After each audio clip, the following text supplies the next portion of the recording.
Hi అండి, నమస్తే. Welcome back to VV Kitchens. నేను మీ వర్ధిని విజయ్. ఈరోజు మన కిచెన్లో ఒక మంచి ఎగ్ రెసిపీని చూపించబోతున్నానండి. అది మరేంటో కాదు, వెల్లుల్లి గుడ్డు కూర అండి. ఈ వెల్లుల్లి గుడ్డు కూరను ఎలాంటి హడావిడి లేకుండా ఇంట్లో ఉన్న ఇంగ్రీడియంట్స్తోనే చాలా సింపుల్ అండ్ ఈజీగా చాలా తక్కువ టైంలో ఎలా ప్రిపేర్ చేయాలో వీడియోలో చూపించబోతున్నానండి.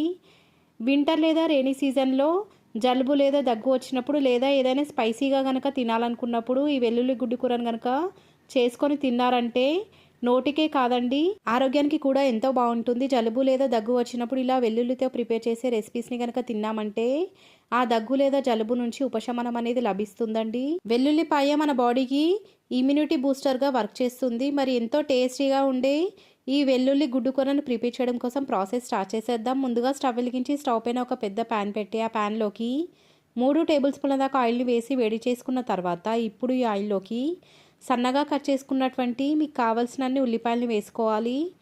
నేను వేసుకుంటున్నటువంటి ఉల్లిపాయల క్వాంటిటీ వచ్చి 1/2 కేజీ వరకు ఉంటుందండి. ఇలా వేసుకున్నటువంటి ఈ ఉల్లిపాయలను మంటను లో ఫ్లేమ్లోకి అడ్జస్ట్ చేసుకొని మధ్య మధ్యలో కలుపుకుంటూ 5 to 10 మినిట్స్ పాటు ఈ ఉల్లిపాయలు గోల్డెన్ షేడ్లోకి వచ్చేంత వరకు కూడా మధ్య మధ్యలో కలుపుకుంటూ ఈ ప్యాన్ పైన మూత పెట్టి బాగా ఫ్రై చేసుకోవాలి. వీడియోలో చూపించిన కలర్లోకి ఉల్లిపాయలు మొత్తం కూడా మారిన తర్వాత ఈ ఉల్లిపాయలను ఒకసారి అడుగు నుంచి బాగా కలుపుకొని ఇప్పుడు ఈ ఉల్లిపాయల్లోకి 1 టేబుల్ స్పూన్ దాకా బరకగా దంచుకున్నటువంటి వెల్లుల్లి పేస్ట్ మొత్తాన్ని కూడా వేసుకోవాలి. ఈ వెల్లుల్లిపాయను కాస్త బరకగా దంచుకున్నప్పుడు మాత్రమే మనం తింటున్నప్పుడు పంట కిందకు వచ్చి వెల్లుల్లి ఫ్లేవర్ అనేది చాలా బాగా అనిపిస్తుందండి. మనం వేసుకున్నటువంటి వెల్లుల్లిపాయ పేస్ట్ మొత్తాన్ని కూడా ఈ ఉల్లిపాయలతో పాటు కలిసేలాగా కలుపుకొని మరొక 2 to 3 మినిట్స్ పాటు మంటను లో ఫ్లేమ్లోకి అడ్జస్ట్ చేసుకొని మాత్రమే ఈ వెల్లుల్లి పేస్ట్ని పచ్చివాసన పోయేంత వరకు కూడా ఆయిల్లో ఫ్రై అవ్వనివ్వాలి. 2 నిమిషాల తర్వాత ఇప్పుడు ఈ ప్యాన్లోకి 1/2 టీ స్పూన్ దాకా పసుపును కూడా వేసుకొని పసుపు మొత్తాన్ని ఉల్లిపాయలతో పాటు కలిసేలాగా ఒకసారి అడుగు నుంచి కలుపుకున్న తర్వాత మరొక 1 మినిట్ పాటు ఈ ఉల్లిపాయల్ని ఫ్రై అవ్వనివ్వాలి.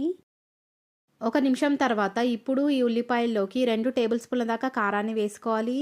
ఈ వెల్లుల్లి గుడ్డు కూరను ప్రిపేర్ చేసేటప్పుడు కారాన్ని కాస్త ఎక్కువగానే వేసుకోవాలండి. అలా అయినప్పుడు మాత్రమే దీని టేస్ట్ అనేది ఎన్హాన్స్ అవుతుంది. రుచికి తగినంత ఉప్పును కూడా వేసుకొని ఉప్పు కారం రెండింటిని కూడా ఈ ఉల్లిపాయలతో పాటు కలిసేలాగా ఒకసారి అడుగు నుంచి బాగా కలుపుకున్న తర్వాత ఈ ప్యాన్ పైన మూత పెట్టి మరొక 2 నుంచి 3 నిమిషాల పాటు మంటను లో టు మీడియం ఫ్లేమ్లోకి అడ్జస్ట్ చేసుకొని మధ్య మధ్యలో కలుపుకుంటూ ఈ ఉల్లిపాయల్లో నుంచి వీడియోలో చూపించినట్టుగా ఆయిల్ పైకి తేలి వచ్చేంత వరకు కూడా ఈ ఉల్లిపాయల్ని బాగా ఫ్రై చేసుకోవాలి. 2 నిమిషాల తర్వాత ప్యాన్ పై నుండి మూత తీసి ఇప్పుడు ఈ ప్యాన్లోకి 1 కప్పు దాకా మంచినీళ్ళని వేసుకొని మంచినీళ్ళు మొత్తాన్ని కూడా ఈ ఉల్లిపాయలతో పాటు కలిసేలాగా ఒకసారి కలుపుకున్న తర్వాత మరొక నిమిషం పాటు ఈ ఉల్లిపాయల్ని ఈ వాటర్తో ఉడికించుకోవాలి.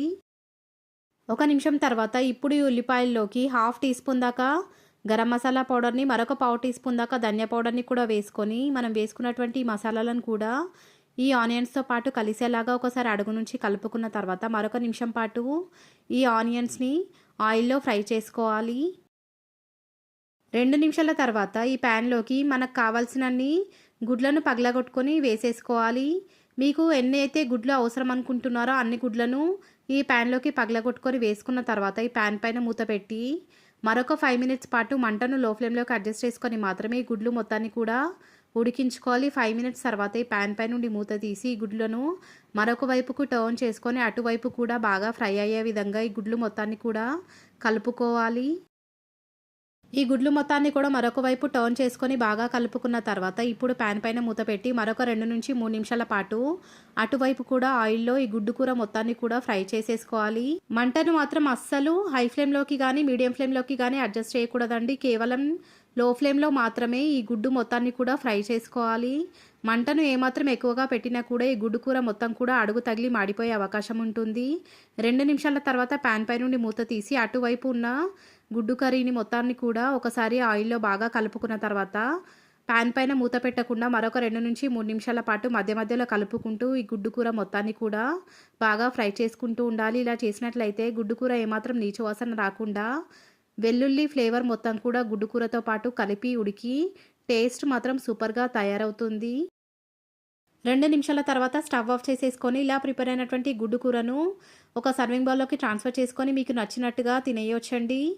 ఈ వెల్లుల్లి గుడ్డు కూరని వేడి వేడిగా అన్నంతో తిన్నా లేదా చపాతీ ఇంకా రోటీతో తిన్నా కూడా టేస్ట్ మాత్రం అద్భుతం అని చెప్పొచ్చు. ఎలా తిన్నా కూడా ఈ గుడ్డు కూర టేస్ట్ మాత్రం సూపర్గా ఉంటుంది. మరికొన్ని ఎంతో రుచిగా ఉండే ఎగ్ రెసిపీస్ కూడా మన ఛానల్లో అవైలబుల్గా ఉన్నాయండి. మీకు కనుక కావాలనుకుంటే లింక్ డిస్క్రిప్షన్లో ఇస్తాను, మీకు వీలైతే ఒకసారి చెక్ చేసేయండి. ఇప్పటి వరకు కనుక మీరు నా ఛానల్ని సబ్స్క్రైబ్ చేయకపోతే ఒక్కసారి సబ్స్క్రైబ్ చేయండి. ఈ రెసిపీ కనుక మీకు నచ్చినట్లయితే లైక్ చేయండి, మీ ఫ్రెండ్స్ అండ్ రిలేటివ్స్తో షేర్ చేయండి. ఇలాంటి simple and easy tasty recipes కోసం మన ఛానల్ని సబ్స్క్రైబ్ చేయండి.